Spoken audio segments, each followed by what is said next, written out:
Hello friends, welcome back again on the official YouTube channel study with awesome. मेरा नाम हर्ष है दोस्तों, और आज की इस वीडियो में हम लोग पढ़ने जा रहे हैं असाइनमेंट नंबर 22 को।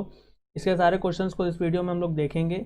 और जो इस वीडियो का टॉपिक है वो है समुच्चयों के प्रकार यानी टाइप्स ऑफ सेट्स। इससे पहले मैंने सारे असाइनमेंट्स को कराया हुआ है वीडियो के माध्यम से, आप जाकर मेरे चैनल की प्लेलिस्ट से देख सकते हैं और अपने असाइनमेंट्स को पूरा कर सकते हैं। वीडियो को पूरा अंत तक देखिएगा दोस्तों, और वीडियो को लाइक शेयर और सब्सक्राइब करना मत भूलिएगा। चलिए बढ़ते हैं अपने पहले क्वेश्चन की ओर, देखते हैं पहला प्रश्न क्या है। तो सबसे पहले प्रश्न में हमसे पूछा जा रहा है कि अंग्रेजी वर्णमाला के अक्षरों का समुच्चय क्या होगा। तो दोस्तों एक बात याद रखिएगा, जब समुच्चय के अवयव क्या होते हैं, डेफिनेट होते हैं, तो उसको हम लोग बोलते हैं सीमित समुच्चय कहते हैं, या उसे परिमित समुच्चय के नाम से भी जानते हैं। डेफिनेट का मतलब होता है निश्चित, जब अवयवों की संख्या क्या हो, निश्चित हो। तो आपको पता होना चाहिए कि अंग्रेजी के जो वर्णमाला होती है उसमें जो टोटल अल्फ़ाबेट होते हैं A to Z, ये कितने होते हैं, 26 होते हैं। तो 26 कैसा है, डेफिनेट है, इस वजह से इसे हम क्या बोलेंगे, परिमित समुच्चय या सीमित समुच्चय कहेंगे। नेक्स्ट क्वेश्चन में फर्स्ट के सेकंड पार्ट में बोला गया है कि प्राकृतिक संख्याओं का समुच्चय क्या होता है। तो प्राकृतिक संख्याएं क्या होती हैं दोस्तों, ज़्यादा होती हैं, मतलब सभी धनात्मक संख्याओं को हम क्या कहते हैं, प्राकृतिक संख्या कहते हैं। तो ये संख्या में असीमित है, जिस वजह से इसे हम क्या बोलेंगे, असीमित या अपरिमित समुच्चय के नाम से जानेंगे। क्वेश्चन नंबर 3 में बोला है कि 3 से बड़ी प्राकृतिक संख्याओं का समुच्चय क्या होगा। 3 से बड़ी, तो देखिए 3 से बड़ी जितनी भी धनात्मक प्राकृतिक संख्या हैं वो अनंत हैं, जिस वजह से इसे भी हम असीमित समुच्चय की श्रेणी में रखेंगे, या फिर इसे असीमित समुच्चय बोलेंगे। ठीक है गाइस, आइए देखते हैं इसके बाद नेक्स्ट फर्स्ट का फोर्थ पार्ट। यहाँ पे देखिए क्या कहा जा रहा है, x:x, एक व्यक्ति जिसकी उम्र कितनी है, 200 वर्ष है। तो ये समुच्चय किस प्रकार का है, इसे देखिए हम एकल समुच्चय कहेंगे। अगर कोई मान लीजिए व्यक्ति है भी जिसकी उम्र 200 वर्ष है, तो ऐसा पॉसिबिलिटी क्या है, बहुत कम है, रेयर है एक तरीके से, तो इसे हम एकल समुच्चय में ही कहेंगे। ठीक है, फर्स्ट के फिफ्थ पार्ट में देखते हैं। यहाँ पे बोला जा रहा है x² = 9। तो यहाँ पे देखिए x² की वैल्यू क्या मिलेगी, आपकी 3 मिलेगी। तो ये किस प्रकार का समुच्चय हो जाएगा, एकल समुच्चय हो जाएगा। ठीक है, का सिक्स्थ पार्ट देखिए। यहाँ पे बोला है कि a बराबर 5, 10, 15, 20 है, और b बराबर 10, 20, 30, 40 है। तो आप यहाँ पे अब देखिए कि दोनों में जो अवयवों की संख्या है, मतलब ये जो ब्रैकेट के अंदर गिनती लिखी है, नंबर लिखे हैं, ये कितनी, यहाँ पे भी 4 है, यहाँ पे भी 4 है। तो जब अवयवों की संख्या दो अलग अलग समुच्चयों में बराबर होती है, तो इस तरह के हम समुच्चय को क्या बोलते हैं, हम लोग कहते हैं तुल्य समुच्चय। ठीक है, तो आपको याद रखना है कि ये क्या है, एक तुल्य समुच्चय है। ठीक, ब्राइटनेस को मैं थोड़ा सा कम कर लूँ। चलिए आइए देखते हैं इसका सेवन्थ पार्ट। सेवन्थ पार्ट में बोला क्या गया है कि ये समुच्चय कैसा है। देखिए सी के अवयव 24, 12, 36, 48 हैं। अब डी के भी आप देखिए 12, 24, 36, 48 है। फ़र्क बस इतना है कि दोनों का क्रम अलग है और समुच्चय के अवयवों की संख्या भी समान है। जब ऐसा कोई समुच्चय आपको दिखेगा तो इसे आप क्या बोलोगे, समान समुच्चय।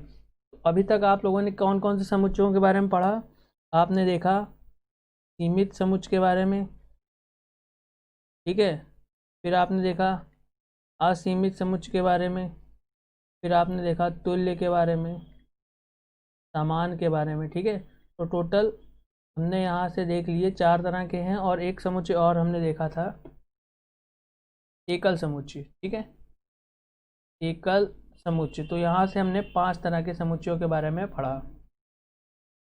देखिए अब इसके बाद एक समुच्चय और आता है जिसे हम कहते हैं रिक्त समुच्चय। रिक्त समुच्चय में क्या होता है, जब कोई समुच्चय में कोई भी अवयव होता ही नहीं है, खाली होता है, तो उसे हम रिक्त समुच्चय कहते हैं।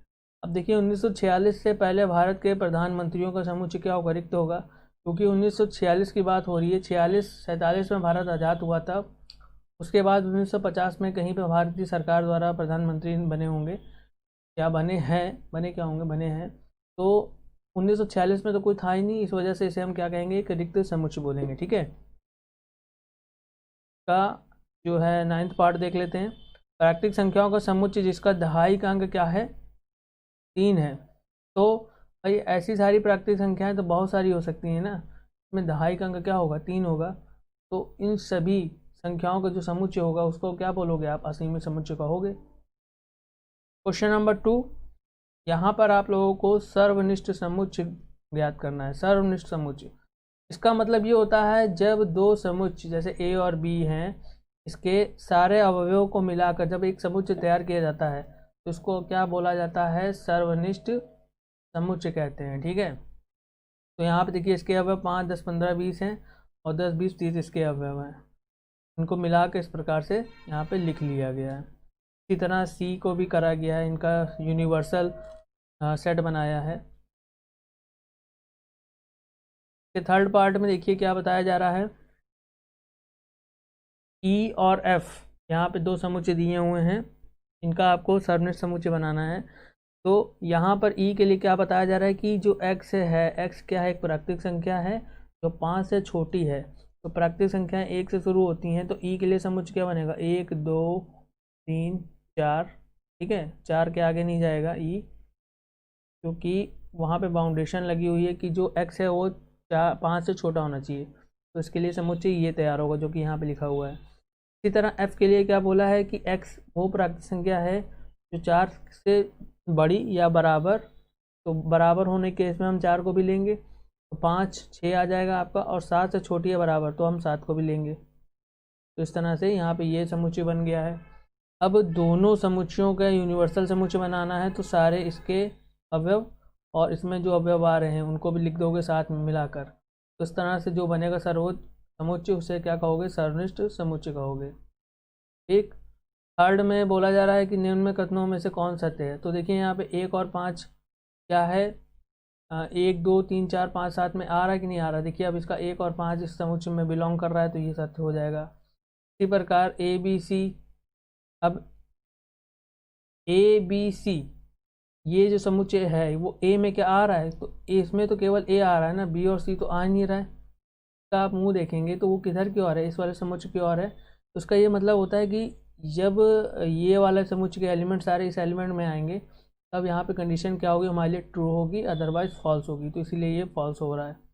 ठीक, अब किसी भी समुच्चय को हम लोग रिक्त समुच्चय कहते हैं। तो किसी भी समुच्चय का यहाँ पे बोला कि ये रिक्त समुच्चय का, इस समुच्चय का रिक्त समुच्चय है, उप समुच्चय है। तो जी हाँ, बिल्कुल ये इसका एक उप समुच्चय है, क्योंकि यहाँ पे देखिए उप समुच्चय की जब बात होती है तो उसमें हमेशा रिक्त समुच्चय को लिया जाता है। ठीक है, अगर मैं 1, 2, 3 की बात करूँ, 1, 2, 3 में इसका सबसे पहला उप समुच्चय तो आपका ये रिक्त समुच्चय आएगा, फिर 1 आएगा, फिर 2 आएगा, फिर 3 आएगा। इसी तरह से हम समुच्चय लिखेंगे। तो अभी एक आगे क्वेश्चन आएगा, ये फोर्थ वाला, इसी में हम जानेंगे। ठीक, इसको आप ट्रू कर देंगे। तो यहाँ पर समुच्चय ए के लिए आपको क्या लिखने हैं? सारे उप समुच्चय लिखने हैं। तो सबसे पहले आप पता करोगे कि जो भी दिया गया समुच्चय होता है उसमें उप समुच्चयों की संख्या क्या होती है। उसके लिए आपको ये सूत्र याद रखना है। उप समुच्चयों की संख्या के लिए ये सूत्र लगाते हैं, 2 की पावर n। ठीक है, अब n कैसे पता करते हैं? जो आपको समुच्चय दिया होगा उसके अवयव आप गिन लो, 1, 2, 3, 4। यहाँ पे 4 है, तो यहाँ पे जो n है, एन ए है, उसको एन ए से दिखाते हैं। वो कितना है? 4, मतलब अवयवों की संख्या 4 है। तो उतनी पावर आप 2 पे लगा दोगे तो ये क्या बता देगा आपको? कुल समुच्चयों की संख्या बता देगा। तो यहाँ पे मैंने लिखा हुआ है, अब कैसे लिखा है मैं ये बता देता हूँ। देखिए, किसी भी समुच्चय का सबसे पहला उप समुच्चय एक रिक्त समुच्चय होता है, तो यहाँ पे लिख ही दिया है। अब इसके बाद 5, 10, 15, 20 सबको अलग अलग करके लिख लिया। फिर उसके बाद 5, 10 को लिया, फिर 10, 15 को लिया, फिर 15, 20 को लिया। फिर इसी प्रकार 3, 3 करके समुच्चय यहाँ पे लिखे हैं। तो इस तरह से सारे समुच्चय जब आप लिखोगे तो इसके उप समुच्चय क्या हो जाएंगे? पूरे हो जाएंगे। ठीक, क्वेश्चन नंबर 5 में बोला है कि ए के कुल कितने उप समुच्चय होंगे ये बताना है। तो यहाँ पे आपको एक कंडीशन दे दी है कि नंबर ऑफ जो एलिमेंट्स हैं, अवयव हैं, वो कितने हैं? 6 हैं। तो आपको उप समुच्चयों की संख्या के लिए सूत्र क्या याद रखना है? 2 की पावर n याद रखना है। तो यहाँ पे n पे क्या लगा देंगे? 2 की पावर 6 लगा देंगे। तो ये खुल के कितना दे देगा? 64 दे देगा। क्वेश्चन नंबर 6, यहाँ पर अब आपको उप समुच्चयों की संख्या दे दी है, मतलब आपको 2n की वैल्यू दे दी है, 64 है। तो आपसे क्या पूछा है? आपसे अवयवों की संख्या पूछ रहा है। देखिए, याद रखिएगा कि इस तरह से जो दिखाते हैं ये क्या होता है? ये बताता है अवयवों की संख्या को। ठीक, और जो ये 2 की पावर n होता है, ये क्या बताता है, उप समुच्चयों की संख्या को, उप समुच्चयों की संख्या। ठीक है, तो ये चीज़ आप याद रखिएगा, यहाँ से कंफ्यूज ना होइएगा। क्वेश्चन नंबर 7, यहाँ पे एक समुच्चय ए बी सी दिया है का एक सम समुच्चय बताना है। तो सम समुच्चय में क्या होता है, क्रम बस बदल देते हैं अवयव का, तो यहाँ पे क्रम बदल दिया है। क्वेश्चन नंबर 8 में यहाँ पे बोला जा रहा है कि B subset of A B does not equals to A, तो बताइए समुच्चय ए और बी में कितने अवयव की संख्या होगी, कितना अधिक है। तो यहाँ पे आप देखिए, बी का जब कोई भी मेंबर या बी बराबर ही नहीं है और हमें ए और बी के टोटल अवयवों की संख्या ही नहीं पता है, तो हम ये किस प्रकार से कह सकते हैं कि भाई उसके अवयव उससे कितना ज़्यादा है, तो हम ये नहीं बता सकते हैं ना। तो ये एक तरीके का असंभव है, इस वजह से मैंने यहाँ पर इसे असंभव लिखा है। और यहाँ पे रीज़न भी दिया है, चूँकि B does not equal to A प्रश्नानुसार दिया गया। तो दोस्तों ये क्वेश्चन नंबर 9 है, आगे इसको देख लेते हैं। यहाँ पर रिक्त स्थान बताने हैं और कुछ आंसर्स देने हैं इन क्वेश्चंस के।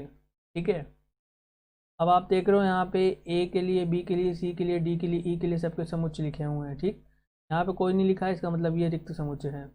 अब यहाँ पे क्या बोला जा रहा है, सबसे पहले क्वेश्चन में कि बी का अवयव ए में है, समुच्चय बी समुच्चय ए का क्या कहा जाएगा।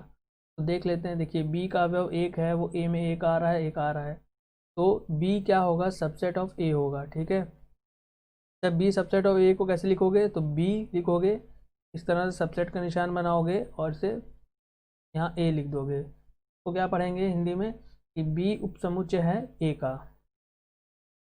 इसी प्रकार सी ए का उपसमुच्चय कहा जाएगा, जी हाँ बिल्कुल कहा जाएगा, उपसमुच्चय है ये। डी में अवयवों की संख्या कितनी है, कोई नहीं है, तो 0। फोर्थ पार्ट में डी समुच्चय ए का क्या कहा जाएगा, ये भी उपसमुच्चय कहा जाएगा। और समतुल्य ई समुच्चय ई का क्या कहा जाएगा, ये भी समतुल्य समुच्चय कहा जाएगा। देखिए समतुल्य क्यों बोला जा रहा है, यहाँ पर ए के अवयव क्या हैं, 1 2 3 है, और ई के अवयव क्या हैं, 3 2 1 है। सेम अवयव है मगर इनका क्रम अलग है, तो याद रखना सेम अवयव होने पर और क्रम अलग होने पर जो समुच्चय बनते हैं उसे हम क्या बोलते हैं, समतुल्य समुच्चय कहते हैं। तो इस यूनिट में हम लोगों ने क्या पढ़ा दोस्तों, टाइप्स ऑफ सेट के बारे में जाना, जिसमें हम लोगों ने पढ़ा अभी सीमित के बारे में, असीमित के बारे में,